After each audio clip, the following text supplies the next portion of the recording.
Hi, இன்னைக்கு நம்ம என்ன பார்க்க போகிறோம்னா பொடலங்காய் கூட்டு எப்படி செய்கிறதுன்னு தான் பார்க்க போகிறோம். அதுக்கு தேவையான பொருள் வந்து பொடலங்காய், பாசிப்பருப்பு, கொஞ்சோண்டு கடலைப்பருப்பு, அப்புறம் தாளிக்கிறதுக்கு வெங்காயம், அவ்வளோதான். வேறு எதுவும் தேவைப்படாது. இப்போ வந்து நம்ம பாசிப்பருப்பை வறுத்துக்கலாம். நான் ஆல்ரெடி பொடலங்காவை கட் பண்ணி வச்சுட்டேன் சின்ன சின்னதாக. இப்போ பாசிப்பருப்பை நம்ம வறுத்துக்கலாம். வடக்கில் இப்போ நல்லா காஞ்சிச்சு. நம்ம ஸ்லோ ஃப்ளேமில் வச்சு நம்ம பாசிப்பருப்பை வறுத்துக்கலாம். நான் அப்படியே கடலைப்பருப்பையும் இது கூடயே போட்டேன். கொஞ்சம் லைட்டாக வறுத்தா போதும், இல்லைன்னா வலுவலுன்னு இருக்கு. அதுக்காக தான் கருக விட்டக்கூடாது.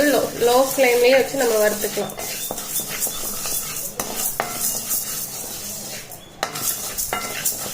ஒரு 2 செகண்ட் வச்சா போதும், அவ்வளோதான். இப்போ நம்ம வேற ஒரு இதுக்கு மாற்றிக்கலாம். அது இப்போ நம்ம குக்கரில் நம்ம கட் பண்ணி வச்சிருக்கிற பொடலங்காய், அப்புறம் நம்ம வறுத்து வச்சிருக்க பாசிப்பருப்பு, கடலைப்பருப்பு இது கூடயே போட்டுருவோம். அப்புறம் தேவையான அளவு நம்ம தண்ணி ஊற்ற போகிறப்போ. இப்போ தேவையான அளவு தண்ணி நான் ஊற்றிட்டேன்.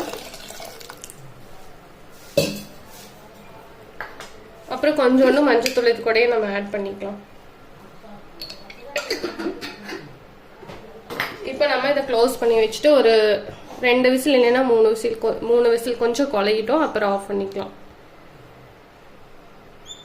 இப்போ ஒரு 3 விசில் விட்டதுக்கப்புறம் நம்ம எடுத்துட்டோம். எப்படி நல்லா குழஞ்சிருக்குன்னு பாருங்க. இந்த மாதிரி குழஞ்சிருக்கணும், அப்போதான் கூட்டு நல்லா இருக்கும். இப்போ நம்ம கூட்டு தாளிக்கிறதுக்கு இது பண்ணிக்கலாம். எண்ணெய் ஊற்றிக்கிறேன். எண்ணெய் காஞ்சது நம்ம கடுகு போட்டுக்கலாம்.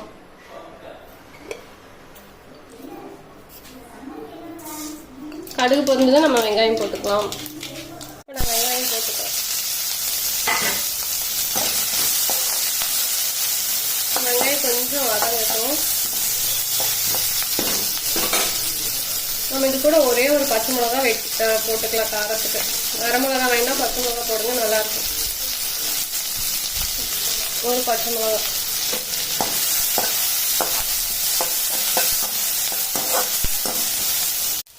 இப்போ நம்ம இது பண்ணதை கொட்டிக்கலாம்.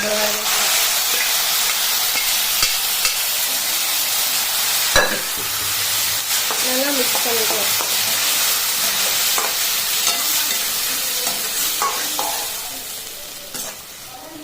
கொஞ்சம் உப்பு ஆட் பண்ணிக்கலாம்.